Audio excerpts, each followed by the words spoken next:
औज़ुबिल्लाहि मिनश्शैतानिर्रजीम बिस्मिल्लाहिर्रहमानिर्रहीम रब्बिश्रह ली सदरी वयस्सिर ली अमरी वहलुल उक़दतम मिन लिसानी यफ़क़हू क़ौली सदक़ल्लाहुल अज़ीम। अस्सलामु अलैकुम नाज़रीन, मैं हूँ शहज़ादा शौकत। प्रोग्राम सनअत व मईशत में आपके साथ हम आपके साथ हमेशा अपनी सनअत और मईशत को मज़बूत करने के लिए मामलात को उठाते हैं।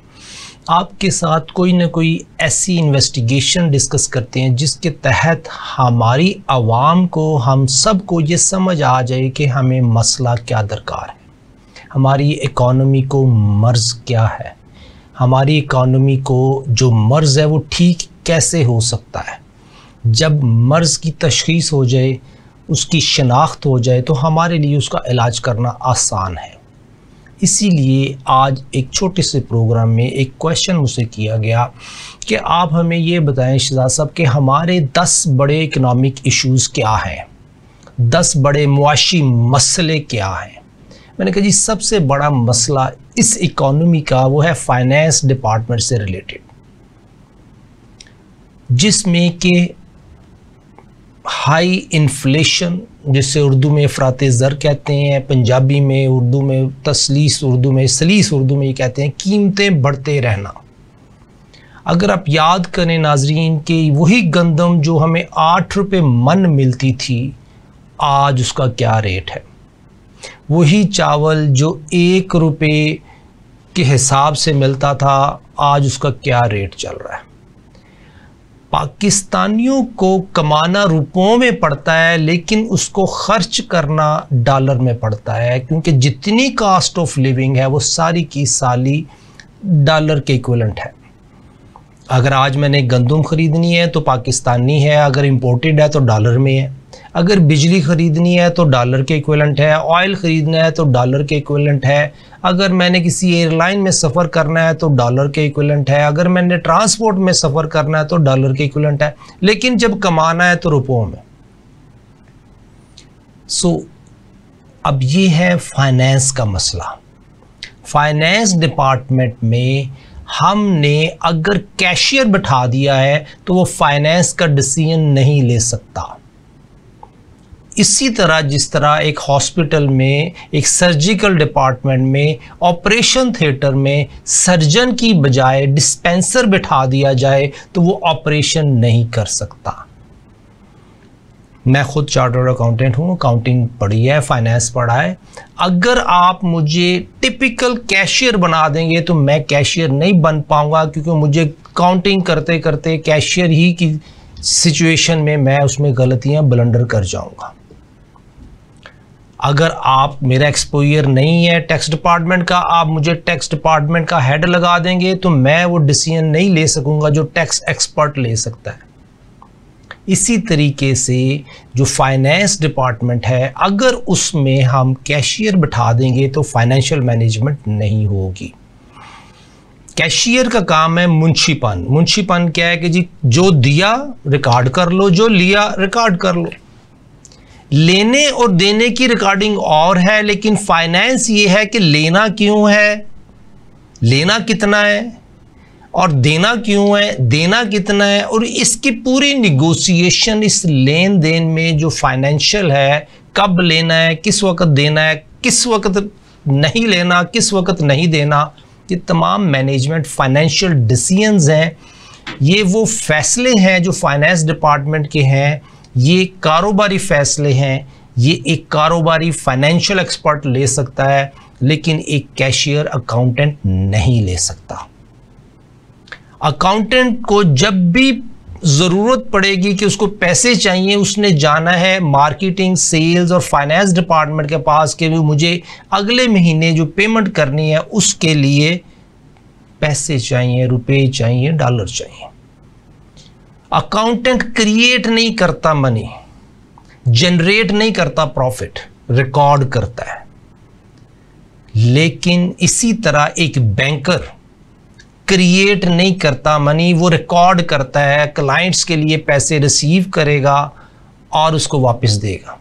लेकिन वही बैंकर पॉलिसीज़ के तहत उस पैसे को यूटिलाइजेशन में लाता है, सर्कुलेशन में लाता है और उसमें अपने मार्जिन रखता है, चाहे वो इस्लामिक प्रॉफिट है, चाहे वो कन्वेंशनल इंटरेस्ट है। सो पॉइंट ये है कि सबसे बड़ा इशू, पहला इशू 10 इश्यूज में वो है इन्फ्लेशन। इन्फ्लेशन क्यों है नाज़रीन? देखें, मैं इसके ऊपर एक छोटी सी बात आपको बताता हूं कि ineffective measures to control inflation. जितने अफराते ज़र में महंगाई हुई 1947 से लेके आज तक, जिस तरह मैंने गंदम की मिसाल दी कि आज तो 1 केजी आटा भी 120 रुपये का है, जबकि 1960 में 8 रुपये मन गंदम थी, 12 रुपये मन गंदम थी, उससे पहले इससे भी सस्ती थी। सो पाकिस्तान के लिए सनत और मईशत की तरक्की के लिए जो इन्फ्लेशन है उसको कंट्रोल करना बहुत ज़रूरी है।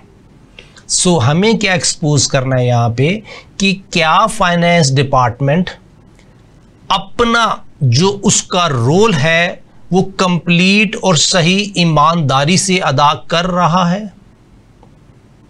ये ऐसे ही है कि हमने ट्रेन के लिए एक ड्राइवर लिया और उसको अगर ट्रेन चलानी नहीं आती तो वो रिस्क है, वो जितनी सवारियां उस ट्रेन में बैठी हैं बहुत बड़ा रिस्क है।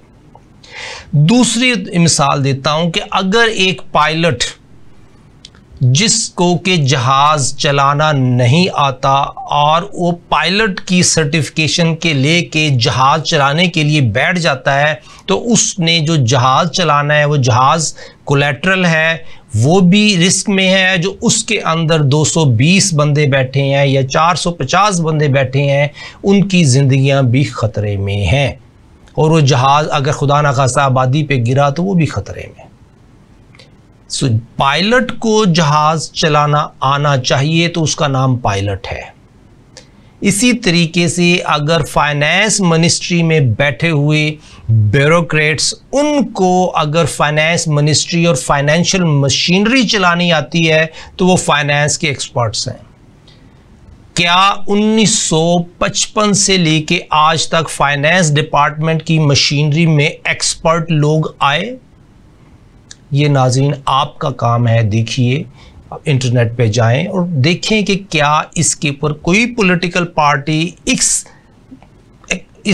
चीज़ को एक्सपोज करती है ना अहल लीडरशिप को, क्योंकि इनइफेक्टिव मेजर लिए गए हैं, ना कि कंट्रोल इन्फ्लेशन कंट्रोल में आए, बल्कि मेजर ऐसे लिए जाते हैं कि इन्फ्लेशन बढ़ जाए। क्योंकि जब इन्फ्लेशन बढ़ेगी तब हमारी जो परचेज करने की सलाहियत है वो कम होगी और उसी के साथ साथ जो हमारी ज़िंदगी गुजारने के खर्चा जात हैं वो बढ़ते जाएंगे। इसीलिए मैं कहा करता हूं कि हम पाकिस्तानियों के लिए ये अजाब है कि एक हलाल कमाने वाला दोस्त वो अपनी 150 साला ज़िंदगी में 150 साला कमाई में घर नहीं खरीद सकता अपनी सैलरी के साथ। एक मजदूर 500 साल सैलरी सेव करता रहे, घर नहीं खरीद सकता। उसकी वजह ये फाइनेंस डिपार्टमेंट है पाकिस्तान का, मिनिस्ट्री ऑफ फाइनेंस है, जिसमें कि इन्फ्लेशन कंट्रोल करने की बजाय इन्फ्लेशन को बढ़ाया जा रहा है। क्यों? क्योंकि उधर इनकंसिस्टेंट पॉलिसीज़ हैं। और नाज़रीन आपके लिए ये बता दूं कि हमारा कॉन्स्टिट्यूशन ये कहता है कि आर्टिकल 8 में हर वो पॉलिसी जो इनकंसिस्टेंट है, जो किसी भी तरीके से पाकिस्तानियों के हकूक पे डाका मार रही है, वो वॉइड है। लेकिन कोई सुप्रीम कोर्ट, हाई कोर्ट, कोई भी कोर्ट इस सिचुएशन में बात नहीं सुनती, क्योंकि फंडामेंटल राइट्स के ऊपर हम पाकिस्तानियों के राइट्स इस वक्त उस लेवल के नहीं है कि कोई बात सुनी जा सके। ये है पहला मसला। दूसरा मसला नाज़रीन, टॉप ऑफ द लिस्ट में फाइनेंस डिपार्टमेंट की नाअहली के बाद अगली नाअहली आती है एनर्जी सेक्टर की। आप देखिए जमात इस्लामी ने पीछे पूरी स्ट्राइक रखी कि किसी तरीके से पाकिस्तान में ये जो IPPs हैं या एनर्जी सेक्टर के अंदर जो फ्रॉड हो रहे हैं उनको एक्सपोज किया जा सके। बेसिकली मैं इसको फ्रॉड नहीं कहूँगा। एनर्जी सेक्टर के अंदर एक है सर्कुलर डेट। अगर मैं इसको थोड़ा सा और एक्सप्लेन करूं कि आपकी 94 की पॉलिसी है या 2002 की पॉलिसी है या उसके बाद आने वाली पॉलिसी में आप देखिए कॉमन फैक्टर है। कॉमन फैक्टर क्या है कि मैं बिजली बनाऊं, अगर आपको चाहिए आप ले लें, पेमेंट दे दें।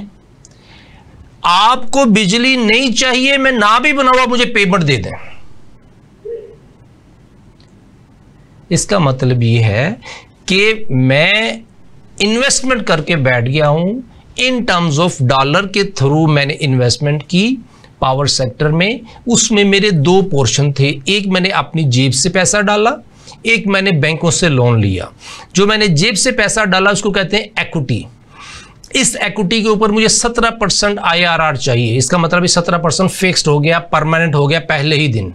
दूसरा है लोन, जो इस पावर प्रोजेक्ट को लगाने के लिए लिया गया। अगर उस पे काइबर रेट 8% है तो मैंने 8 प्लस जो बैंकों का मार्जिन है 2% 4% वो देना है। अगर काइबर 22% है तो 2-4% ऐड करके 26% सूद ये मैंने अलग देना है, चाहे वो इस्लामिक बैंक है, कन्वेंशनल बैंक है। ये सूद हीला है या जो भी इसके लिए बहस है। हर पावर प्लांट ने जब ये काइबर रेट बढ़ गया तो हमने उसके ऊपर एक सूद एक्स्ट्रा देना है, जो डेट पोर्शन है उसकी किस्त देनी है, जो कि डेट पोर्शन है उसकी लगानी है। उसके साथ अगले चौथी चीज़ है कि कैपेसिटी पेमेंट है, कि हमारी ऑपरेशनल मेंटेनेंस कॉस्ट है वो हमने देनी है जब तक कि आप इस पावर प्लांट का जो हमारा PPA साइन हुआ है, इम्प्लीमेंटेशन एग्रीमेंट साइन हुआ है, उसके तहत जो भी पीरियड है उसमें हमने वो बिजली खरीदें या ना खरीदें वो पेमेंट देनी है एक हद तक। ये 3-4 किस्म की फिक्स पेमेंट है जिसकी वजह से सर्कुलर डेट बढ़ जाता है।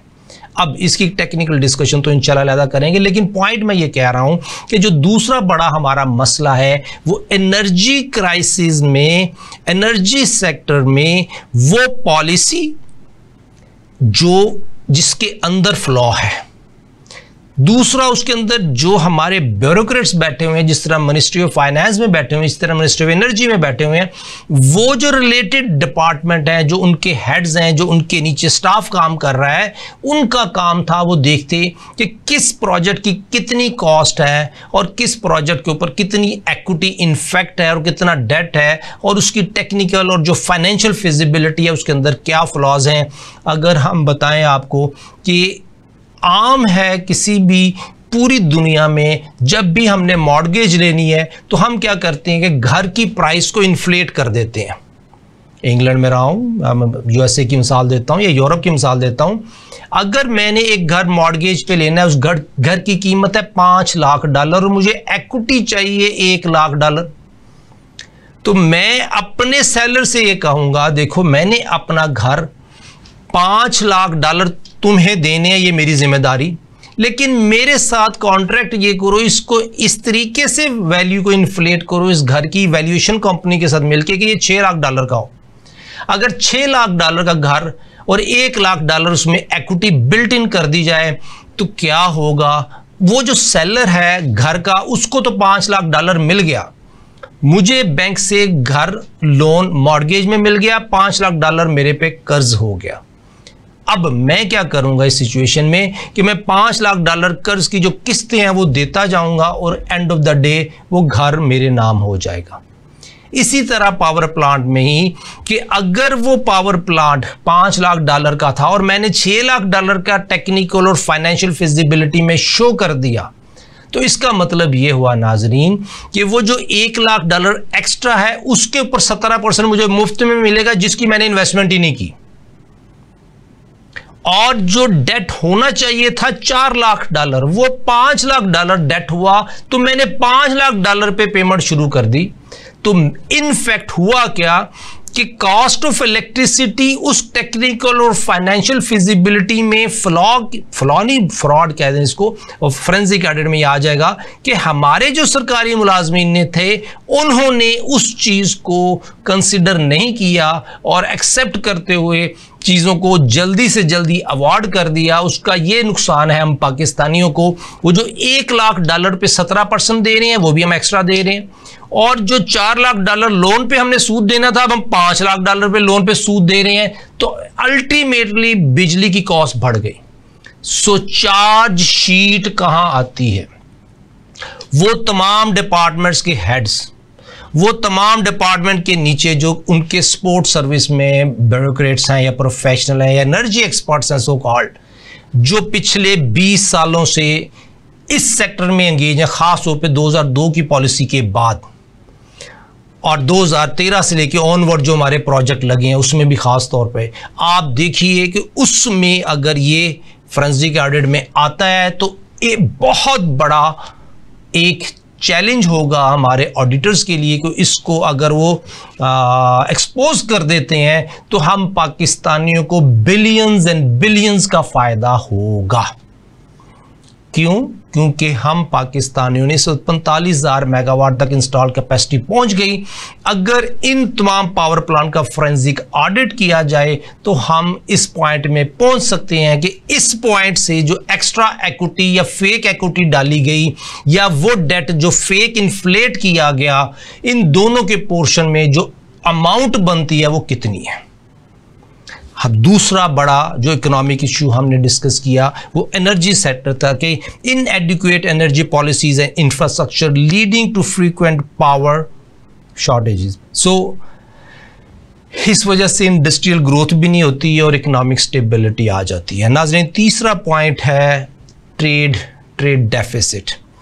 हम क्या कर रहे हैं? इनबैलेंस इंपोर्ट एक्सपोर्ट में हम पाकिस्तानियों को इंपोर्ट करना पड़ता है डॉलर में ऑयल और बाकी जितनी हमारी मशीनरीज हैं और हमारी रॉ मटेरियल की रिक्वायरमेंट है, और जो हमने एक्सपोर्ट करना है मेजर कॉटन होती थी और टेक्सटाइल रिलेटेड और राइस, ये चंद कमोडिटीज़ हैं। अगर हम देखें किसी दिन इस पे प्रोग्राम करेंगे हम।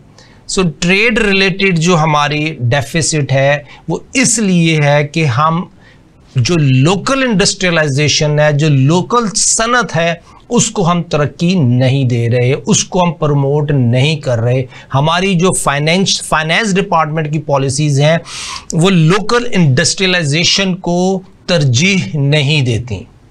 उनका काम ये कि अगर आपने फैक्ट्री लगा ली है, चाहे छोटी से छोटी है या बड़ी से बड़ी है, आप अपनी इक्विटी भी हमें दे दें। वी डोंट केयर कि आपको कमाई है कि नहीं है, we don't care inflationary trend क्या चल रहा है, वी डोंट केयर पाकिस्तानियों के साथ क्या। सो ये एक मर्ज है, ये बीमारी है। इस बीमारी को अगर हम ठीक करेंगे तो हमारा एनर्जी सेक्टर भी ठीक होता है इन कैपेबल लीडरशिप, और इसी मर्ज को अगर ठीक करेंगे तो हमारा ट्रेड डेफिसिट भी ठीक होगा।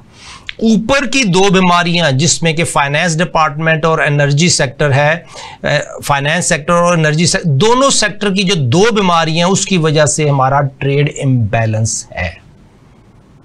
हमने ट्रेड बैलेंस को ठीक करना है। वो ओवरसीज पाकिस्तानीज हैं, आप सब जानते हैं, जिसकी वजह से हमारा ये मामला ठीक चल रहा है। अब ऊपर की तीन बीमारियां जो हैं, ट्रेड इम्बैलेंस, इसके ऊपर चले गए, हमने जो बात की एनर्जी सेक्टर की और फाइनेंस सेक्टर की, इन तीनों की वजह से जो अगला सेक्टर है वो एग्रीकल्चर, वो भी ज़ेरे अत्ताब आया हुआ है।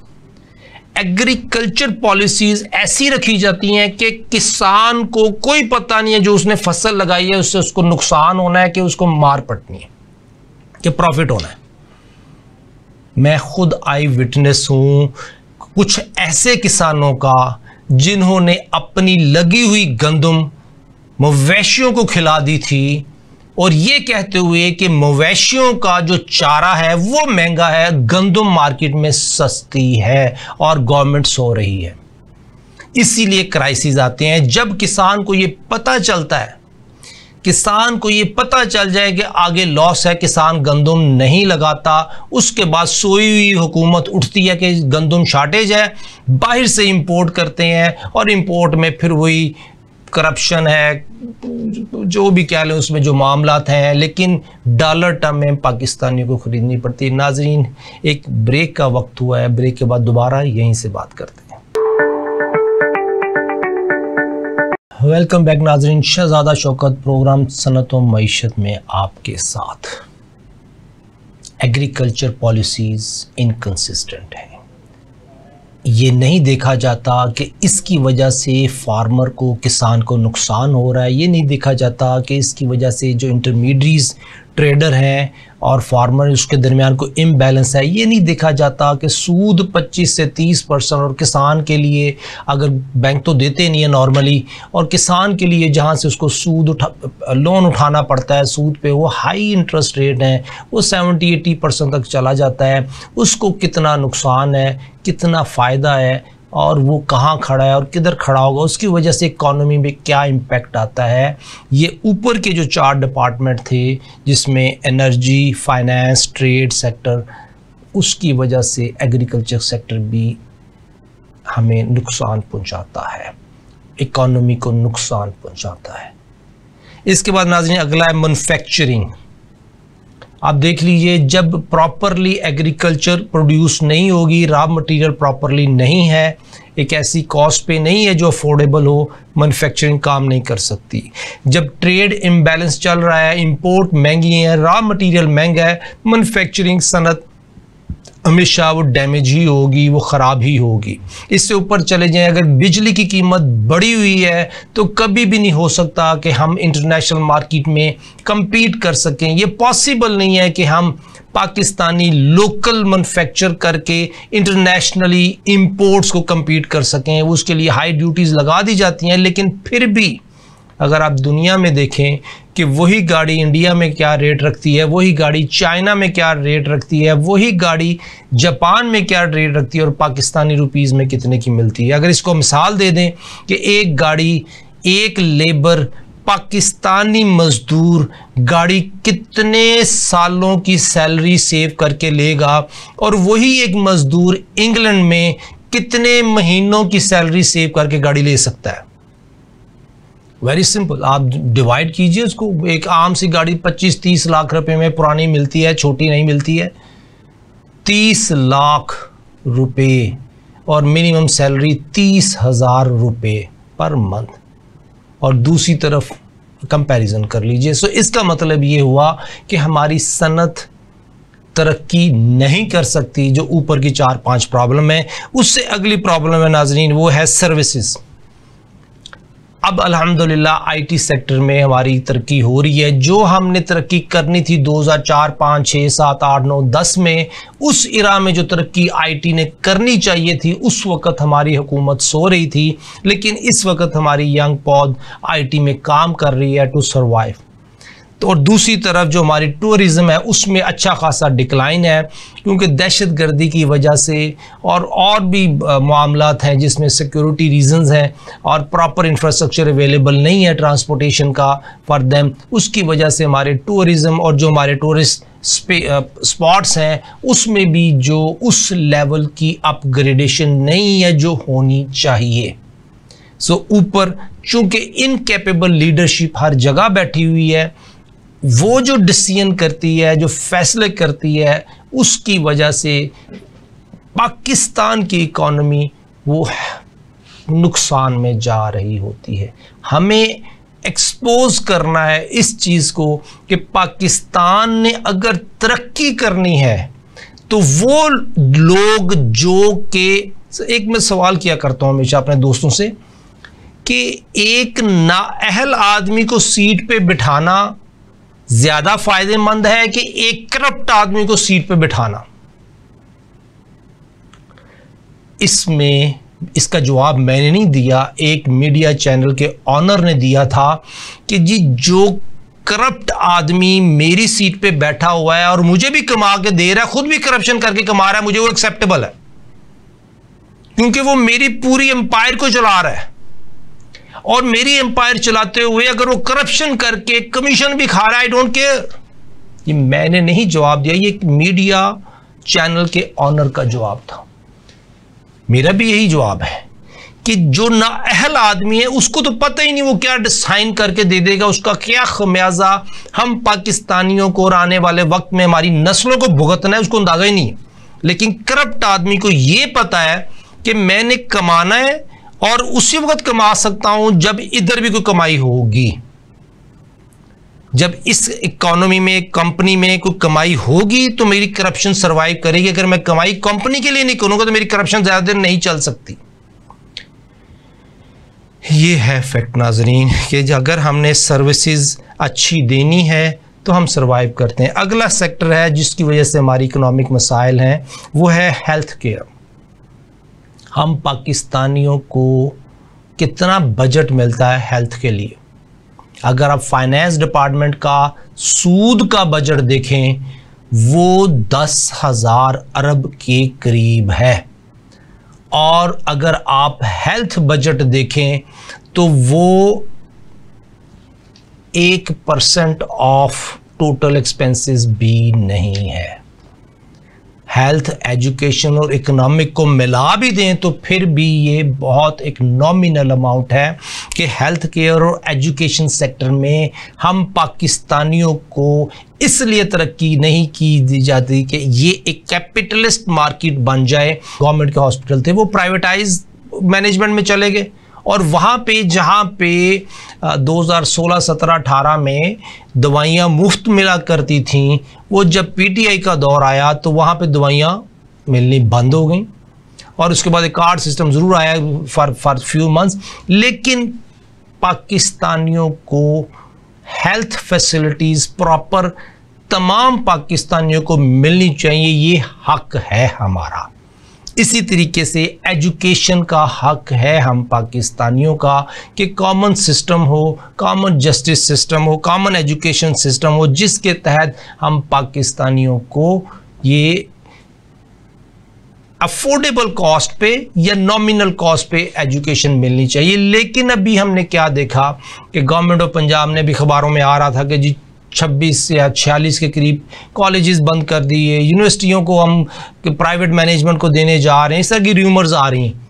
लेकिन ये बात जो अगर हम अपने एजुकेशन सिस्टम 100% कैपिटलिस्ट के हाथों में दे देंगे तो ये पहले ही बिजनेस बन चुका है और बिजनेस बन जाएगा। हमें बेसिकली करना क्या है कि कैपेबल लोगों को तमाम सरकारी सीटों पे लगाना है, ना कि सिफारशी और रिश्वतखोर और करप्ट लोगों को। ये अगर हम कैपेबल लीडरशिप लिए हैं हर ऑर्गेनाइजेशन में, हर डिपार्टमेंट में, हर कॉर्पोरेट बॉडी में या हर गवर्नमेंट बॉडी में, तो पाकिस्तान की इकोनॉमी बेहतरी की तरफ जाएगी।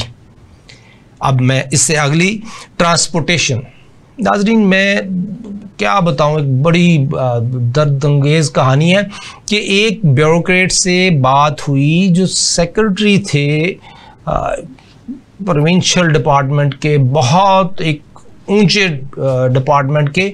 उनके साथ जब बहस हुई तो उन्होंने कहा जी पाकिस्तान में ट्रांसपोर्ट का मसला इसलिए नहीं है कि 2 बजे रात को सब पाकिस्तानी अपने अपने घरों में ठिकानों में होते हैं, तो इसका मतलब है कि हर पाकिस्तानी अपने घर चला गया, इसलिए ट्रांसपोर्टेशन का मसला नहीं है।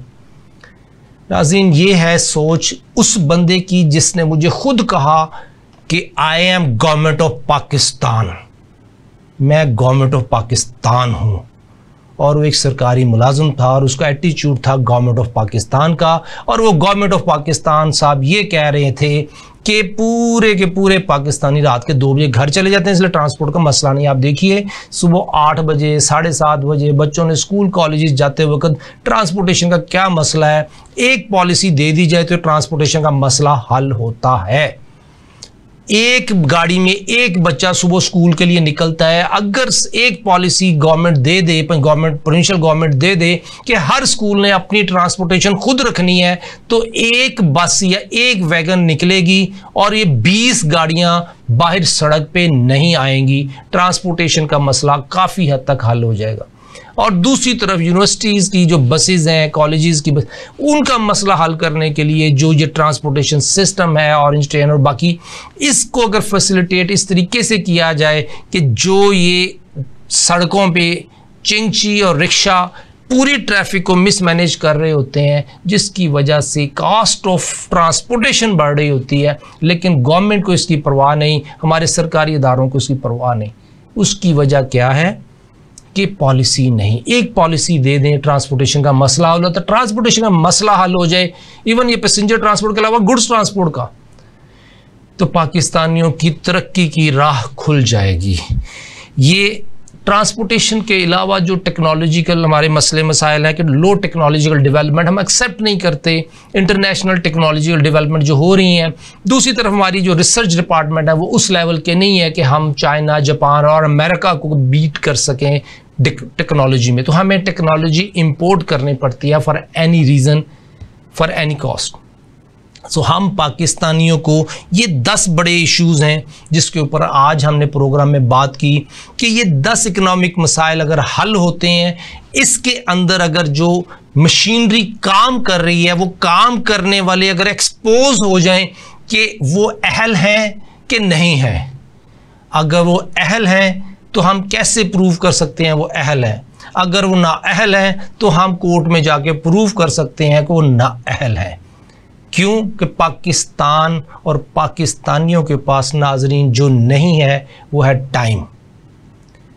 हमारे पास टाइम नहीं है, हमारे पास वक्त की कमी है। हमारे पास अगली जो डिवैल्यूएशन का स्टेटस स्टेज आ रही है, हमारे पास 37 महीने IMF ने तो दे दिए। इस 37 महीने में जो हमें काम करने हैं और उसके बाद 38वें महीने से लेके ऑनवर्ड जो हमें काम करने हैं और जो चाहिए वो स्ट्रेटेजिक फाइनेंशियल मैनेजमेंट। अगर वो स्ट्रेटेजिक फाइनेंशियल मैनेजमेंट आज हमने उसको मजबूत तरीके से ठीक करने के लिए इक़दामात कर लिए, स्ट्रक्चरल रिफॉर्म्स कर दिए, तो हम खुशहाल पाकिस्तान देखेंगे। अगर हम उसमें नाकाम हुए, हमारे लिए मसले मसाइल हमारे आने वाले बच्चों के लिए अनफॉर्चुनेटली और बढ़ जाएंगे। जिस तरह मैंने बात की ट्रांसपोर्टेशन के मसले की कि वो कहता है जी मैं गवर्नमेंट ऑफ पाकिस्तान हूँ, गवर्नमेंट ऑफ पाकिस्तान, और मसला क्या है जी? ट्रांसपोर्टेशन का मसला नहीं है।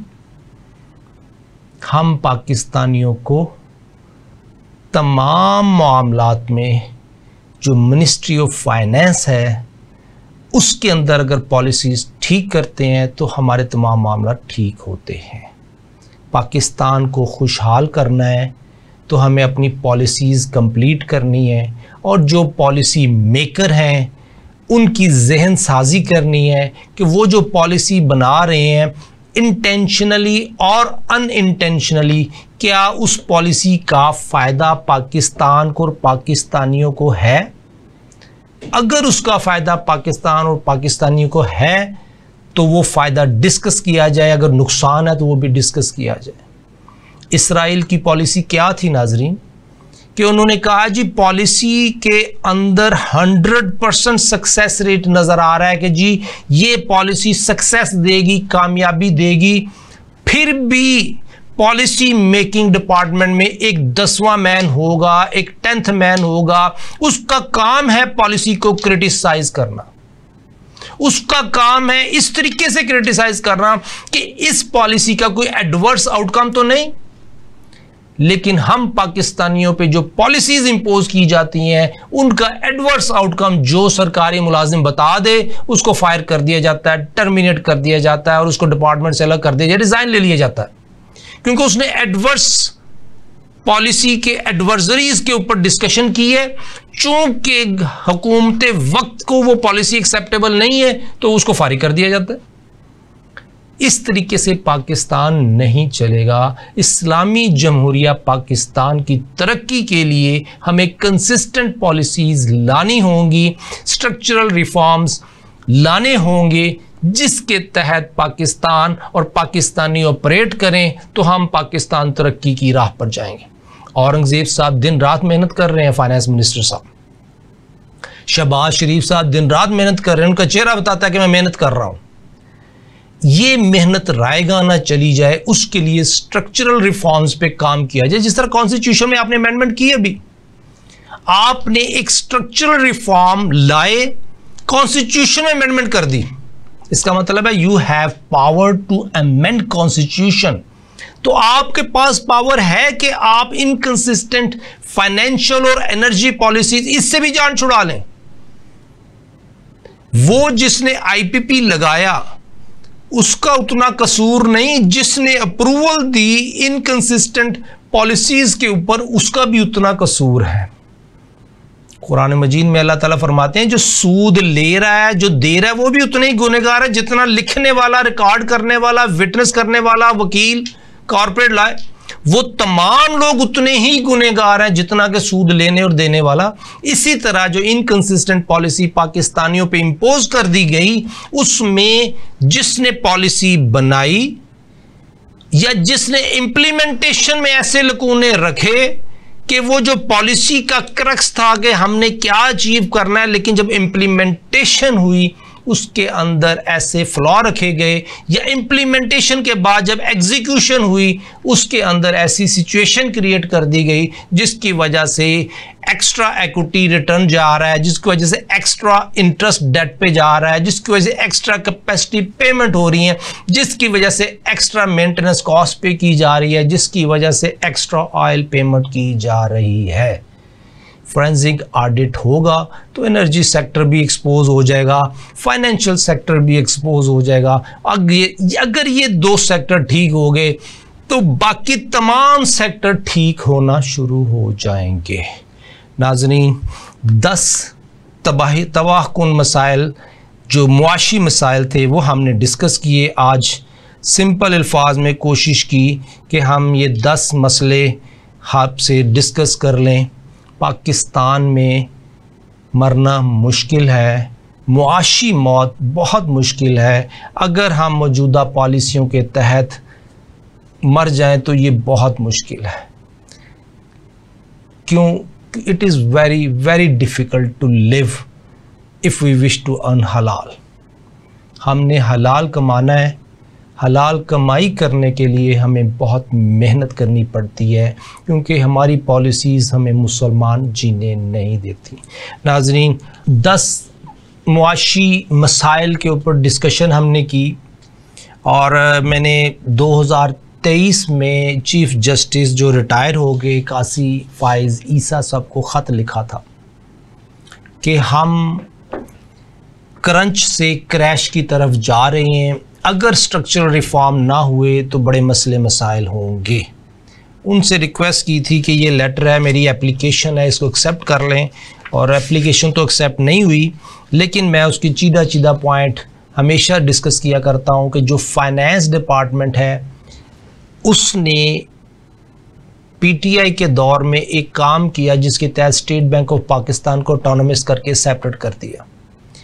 उससे पहले अमेंडमेंट आती रही। स्टेट बैंक ऑफ पाकिस्तान इस वक्त ऑटोनोमस अदारा है, मिनिस्ट्री ऑफ फाइनेंस का उस पर कोई कंट्रोल नहीं है। स्टेट बैंक ऑफ पाकिस्तान ने अपनी रिपोर्ट कैबिनेट को पेश करनी है हर क्वार्टर में, उसमें उसके ऊपर 2 सवाल किए जा सकते हैं, जी इस रिपोर्ट में ये टेक्निकल इशू क्या है।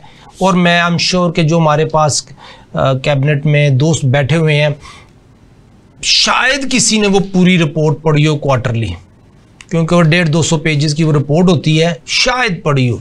उस रिपोर्ट में नॉर्मली टेक्निकल टर्म्स ली जाती हैं जो कि फाइनेंशियल इकोनॉमिक्स की टर्म्स हैं, इकोनॉमिक्स की टर्म है। उन टर्म्स के तहत जो परफॉर्मेंस मेजर बता दिए जाते हैं वही हैं। जिस तरह मैंने बात की कि इन्फ्लेशन मिनिस्ट्री ऑफ फाइनेंस उसकी जिम्मेदारी है, लेकिन चूंकि उसकी जिम्मेदारी दे दी गई है एज पर State Bank of Pakistan act 1956 उसके तहत इसकी जिम्मेदारी मॉनेटरी पॉलिसीज़ की स्टेट बैंक ऑफ पाकिस्तान की है, और उसमें जो डोमेस्टिक प्राइस स्टेबिलिटी है उसकी जिम्मेदारी अब स्टेट बैंक ऑफ पाकिस्तान की है। लेकिन इसी डोमेस्टिक प्राइस स्टेबिलिटी में जब हम उसका लॉ पढ़ते हैं तो स्टेट बैंक को यह कहा जाता है कि वो जो इन्फ्लेशन ट्रेंड चल रहा है, जो रेट अप्रूव हो गया, अगर उसके मुताबिक प्राइस बढ़ती है तो प्राइस स्टेबल है। ये है इनकंसिस्टेंट पॉइंट। मसलन मुझे आप ये कहते हैं कि आपने पाकिस्तान में प्राइसेस रखनी है, इंडेक्स रखना है स्टेबल, जो एक 100 रुपए की चीज है वो 100 रुपए की रहे तो ये स्टेबल है। अगर आज भी 100 रुपए है, आज से 5 साल बाद भी 100 रुपए की होगी, आज से 15 साल बाद भी 100 रुपए की होगी, तो ये स्टेबिलिटी है कि प्राइस स्टेबल है। अगर आज प्राइस 100 रुपए की है और 2 दिन बाद या 2 महीने बाद वो 150 की हो जाती है, और ये जो 150 की हुई है इसमें पॉइंट ये है कि लॉ ये कहता है कि अगर इन्फ्लेशन ये कहती है कि 150 होनी चाहिए तो ये प्राइस स्टेबल है। सो एक ये इनकंसिस्टेंट लकूना रखा गया कि स्टेट बैंक ऑफ पाकिस्तान के ऊपर कोई रिस्पॉन्सिबिलिटी ना आए, कोई जिम्मेदारी ना आए, कोई उसके ऊपर केस ना कर दे कि वो एडवर्स काम कर रहा है, क्योंकि अब उसका लॉयर कोर्ट में खड़ा होकर ये कहेगा कि लॉ के मुताबिक डोमेस्टिक प्राइस स्टेबिलिटी की डेफिनेशन ये है कि प्राइस अगर 100 से 200 भी हो गई लेकिन वो इन्फ्लेशन रेट के साथ मैच करती है तो प्राइस स्टेबल है। और दूसरी तरफ पॉलिसी ऐसी देता है कि इन्फ्लेशन ऑटोमेटिक, पिछले 70 साल से हम पाकिस्तानी इन्फ्लेशन में ही रह रहे हैं। खास तौर पे जब से स्टेट बैंक 1948 के बाद 1956 में जो स्टेट बैंक एक्ट आया उसके बाद से हम हमेशा इन्फ्लेशन में है। लेकिन स्टेट बैंक ऑफ पाकिस्तान का लॉ ये कहता है कि कोई इन्फ्लेशन नहीं। क्यों? प्राइस स्टेबल है। जितनी इन्फ्लेशन, अगर 40% इन्फ्लेशन है तो प्राइस स्टेबल है। 100 की चीज 140 की होगी, प्राइस स्टेबल है। ये हम पाकिस्तानियों को बेवकूफ बनाने का एक अच्छा जरिया है। लेकिन हम पाकिस्तानी अपने दोस्तों से जो इक़्तिदार में हैं उनसे ये ज़रूर रिक्वेस्ट करेंगे कि पॉलिटिकल पार्टीज़ का जो रोल है वो सिर्फ अवाम पे हुकूमत करना नहीं है। पॉलिटिकल पार्टीज़ ने ये देखना है कि डिपार्टमेंट के अंदर जो करप्शन है, डिपार्टमेंट के अंदर जो गंद पड़ा हुआ है, डिपार्टमेंट के अंदर जो नाअहल लोग बैठे हुए हैं, उनको कैसे मैनेज करें ताकि आपकी पॉलिटिकल सक्सेस हो सके। आपकी पॉलिटिकल नाकामी में दूसरी पॉलिटिकल पार्टीज का उतना हाथ नहीं है जितना कि इंटरनल डिपार्टमेंट के अंदर जो लोग बैठे हुए हैं, जो नाअहल, सारे नाअहल होंगे या नहीं होंगे, लेकिन मैं ये बात कर रहा हूं जो आउटकम है वो नाअहलियत ही शो कर रहा है। नाजरीन, हम पाकिस्तानी अल्लाह ताला से दुआ गो हैं कि शहबाज शरीफ साहब, औरंगज़ेब साहब, आपके पास बहुत अच्छा मौका है कि आप स्ट्रक्चरल रिफॉर्म ले आएँ, इनकंसिस्टेंट पॉलिसीज़ को आइडेंटिफाई करें, फॉरेंसिक ऑडिट करें कि कौन कौन दोस्त हैं जो इन पॉलिसीज़ को इम्प्लीमेंटेशन में या एग्जीक्यूशन में या इनकी फार्मूलेशन में धांधली कर रहे हैं। हमें जीना है मुसलमान, ये इस्लामी जमहूरिया पाकिस्तान है, हमें जीना है मुसलमान।